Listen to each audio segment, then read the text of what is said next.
ओम नमः शिवाय। मैं आज आपको बताऊंगी हरियाली तीज की पूजा विधि के बारे में, साथ में इसकी व्रत कथा सुनाऊंगी। हरियाली तीज पर निर्जला व्रत रखा जाता है, जिसे करवा चौथ से भी कठिन माना जाता है। महिलाएं इस दिन व्रत का संकल्प लेकर माता की चौकी सजाती है और खुद भी 16 श्रृंगार करती है। पूजा के दौरान वे शिवजी और माता पार्वती के षोडशोपचार करती है, जिसमें हल्दी, कुमकुम, मेहंदी, पुष्प, नवेद, माला और पान जैसे पूजन सामग्री अर्पित की जाती है। पूजा के बाद आरती उतारने के साथ नैवेद्य अर्पित किया जाता है और महिलाएं लोकगीत गाकर झूला झूलकर खुशी मनाती है। शाम को व्रत की कथा सुनने के बाद महिलाएं माँ गौरी से पति की लंबी उम्र की कामना करती है। कथा का समापन पर घर में उत्सव मनाया जाता है, जिसमें भोजन को लोक नृत्य होते हुए व्रत के दौरान महिलाएं पूरा दिन बिना भोजन और जल के बिताती है और अगले दिन स्नान और पूजा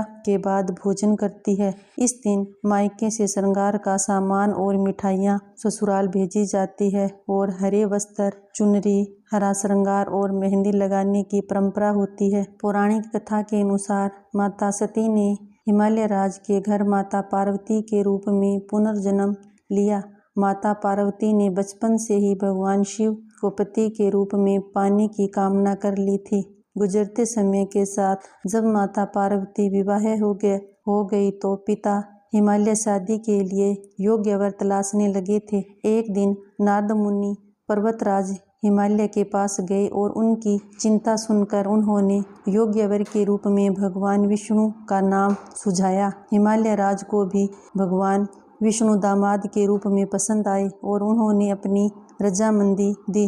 पिता हिमालय ने रजामंदी को जानकर माता पार्वती चिंतित हो गई, क्योंकि उन्होंने भगवान शंकर को पति के रूप में पाने की कामना पहले से ही कर रखी थी। इसलिए भगवान शिव को पाने के लिए वो एकांत जंगल में जाकर तपस्या करने का संकल्प लिया। वहां पर उन्होंने रेत से एक शिवलिंग बनाया और अपनी तपस्या करने लगी। एकांत जंगल में माता पार्वती ने कठोर तपस्या की। माता की तपस्या से प्रसन्न होकर भगवान शिव ने उनकी इच्छा पूर्ण होने का आशीर्वाद दिया। जब पर्वतराज हिमालय को बेटी पार्वती के मन की बात पता चली तो उन्होंने भगवान शिव से माता पार्वती की शादी के लिए तैयार हो गए, जिसके परिणाम स्वरूप माता पार्वती और भगवान शिव की शादी संपन्न हुई। तभी से इस दिन को हरियाली तीज के रूप में मनाया जाता है। आई होप मेरी वीडियो आपको अच्छी लगी होगी, तो आप मेरे चैनल को सब्सक्राइब करें, जिससे हर नई वीडियो की नोटिफिकेशन आपको सबसे पहले पहुंच सके। Thank you.